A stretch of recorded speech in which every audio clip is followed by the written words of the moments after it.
right? We kind of want to know what you want to do and give you tips to make that happen. We're pretty lenient, so if you want to chew chewing gum, chew chewing gum, right? If we ever have concerns about something, we're going to say, you know, be cautious, right? But the more you share with us, like I'm happy you're sharing that with us, because here's what's happening with the gum. When you chew gum, your tongue is in control of controlling the gum in your mouth, right? And it's this little ball, and it's kind of floating all over the place. When I asked you to do your tongue tip up towards your nose, that was hard for you. Back plane. And it's hard to get the food out. If I get something stuck on my palate, the tongue's not strong enough. I have to use my finger. Do you want a job as a speech pathologist? Because you're taking my job. Alright? So that's what's happening, right? So the tongue isn't moving as efficiently as it was before. So little things of clearing the mouth up there, or controlling the gum, or how you were reporting like hard, chewy foods are a little tougher, your tongue can't keep up. But we have ways to kind of help that along. And I feel the spasms in my tongue. You do? Every once in a while. Okay. Yeah, so all that contributes to your speech and your swallowing. Okay. Is that your water bottle? Yes. May I watch you drink? Can you drink a couple sips for me? I have an easier time drinking this than a glass. Then that's a good thing. Great. Now let you give me a nice loud E. Your liquids are definitely better for you. I'm just going to do one thing real quickly. I want to feel the strength of your tongue. So I'm going to ask you to push your tongue on the inside of your cheek, and then I'll press on the outside. I'm not going to go in there. It's too hard. It won't do it. No worries. No worries. That's okay. I know. That's okay. So thin liquids seem like they're going fine, right? Things I want you to look out for.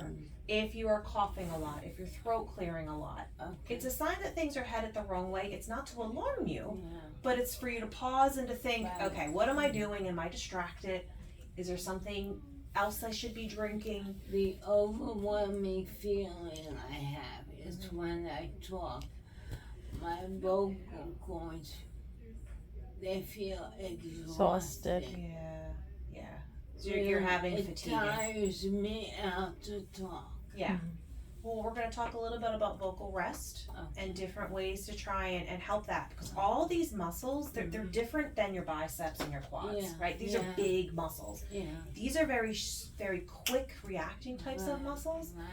Think about how you speak, right? Your tongue moves a ton. Your vocal cords are constantly going, so it's a lot of quick movement. So when you're starting to feel that fatigue, that's your body's way of saying, I need a break. Right? So for you, I'd recommend when you're feeling that maybe you almost have like a quiet time. Right? I can't scream anymore. I was a screamer. You were a screamer?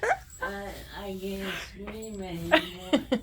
And when I first started having problems, I was driving in my car, singing along with the radio, and I was singing with Adele.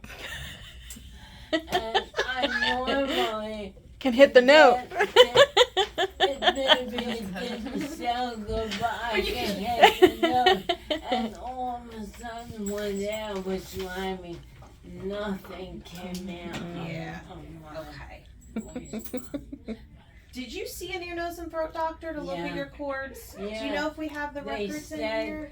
The one There's a bunch of notes in here. I'll look. I looked at some things yesterday, but I don't think I saw the I don't think you have the records of one ear, nose, and throat. Okay. The woman, she looked inside.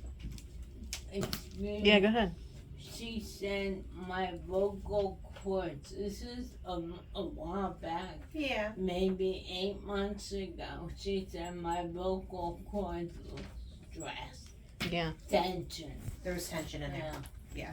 Well. And she did go to go to once the speech therapist and. Yeah, Jefferson. Oh, okay. Yeah. So I'm gonna take a close. You were instructed for some vocal rest, and it looks like they were trying to do some like tension types of exercises. So that's not bad information. I'm going to review that type of thing. So what's happening with your vocal cords? It's neurologically based, right? But that tension that they're seeing is because you're using it and you're really working They're tensed, right? So, have you ever heard of a voice amplifier? Do you have any idea what that is? No. Okay. So, voice amplifier basically, instead of having to project your voice, it does it for you. Little microphone, little speaker. You seem like a social person. I am. Okay. So this would be something that you could use that you don't have to work as hard to get your volume up. Right.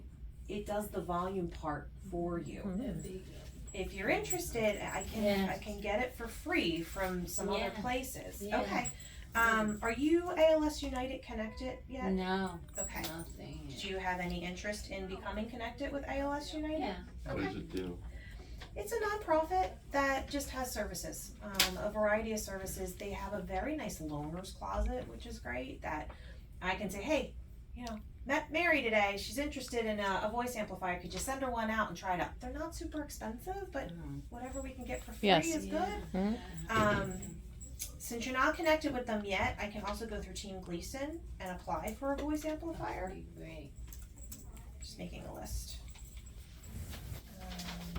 I do think, and that my hope is that also decreases the tension that you're feeling in your throat, because you won't have to do it as much. I also want to talk about different types of communication, but before we move on to too much communication, I want to make sure you have a chance to talk to Paige about diet, or if there's any questions. And while you're doing that, I'm going to want to grab some items. Okay. Yeah, I kind of like to just get where we're at as far as your intake goes with food, and your appetite. Sorry, I'm totally blocking the door. No. I'm holding everyone. We are very used to this. Paige, what I can tell you